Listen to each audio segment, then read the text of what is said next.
You and I are speaking more than a week after the election. As we know, there's litigation not just in Arizona, but in other states here. There are some people who say it's over. You say it's not. Oh, definitely it's not. Not one state has certified an election as of the time of this interview. Not one has actually certified. So the only people who have called the election are the media. And as we all know, there is nowhere in the Constitution that the mainstream media calls elections. So at this point, we do not have a president elect in our country. And it's very disingenuous and potentially dangerous for the media to do what they've done. In other races, the Republican Party did probably not fare as well as you had hoped. What do you attribute that to? Oh, the Republican Party fared extremely well here in Arizona, a red wave across the board. We maintained control of the Arizona state legislature on the Senate and the House side, maintaining Republican control of the Corporation Commission, maintaining Republican control of the Board of Supervisors in Maricopa County, the biggest county.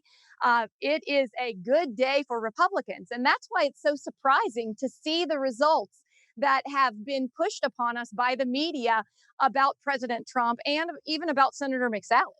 I know that you've been doing politics a long time now. What are you doing as far as strategy as you look forward to the near future? Because the Senate will be another talker here in 2022.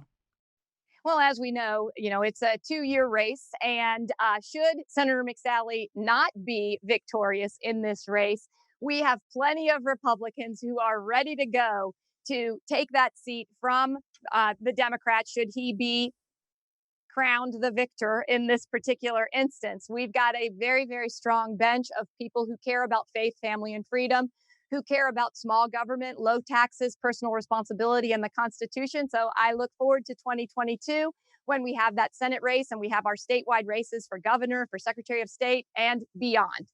I'm glad you mentioned governor because that will be a race, of course, the Senate. Any names that we can look out for? I would just say keep your eyes open. We've got to get through this election first, and then we will start to look forward to 2022. Here in Pima County, the race for sheriff also very close. In our supervisors, Steve Christie, the lone Republican, it looks like at this point, he actually said he thinks the Republican Party maybe needs to take a moment and reflect and come up with an idea about how to move forward. What do you say? I think the Republican Party is moving in exactly the right direction, even in deep blue Pima County. If you look at the number of precinct committeemen that were elected in 2018, there were 196 in 2018. There are 349 that were elected in 2020. Things are moving in the right direction because Republicans want strong people who stand up for our platform and what we stand for. Things like freedom of speech and freedom of religion, things like our Second Amendment right to keep and bear arms to protect ourselves and our family, our right to privacy, the drive to keep taxes low, to keep more money in the pockets of individuals rather in government than in government coffers. So the Republican Party is very squared away, and we are making inroads in Pima County and across Arizona and across the nation. There are some high profile Republicans who maybe don't align as Republicans or conservatives, depending on which race you're looking at. They say that the party's fractured. Do you agree with them?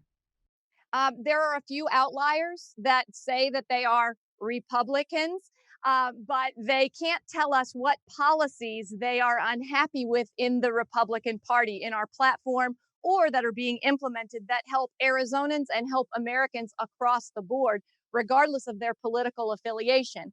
Many of them are concerned about personality. I personally, and most of the Republicans, the vast majority of Republicans that I know, are concerned about policy because policy is what is implemented so that we can govern for the good of all people.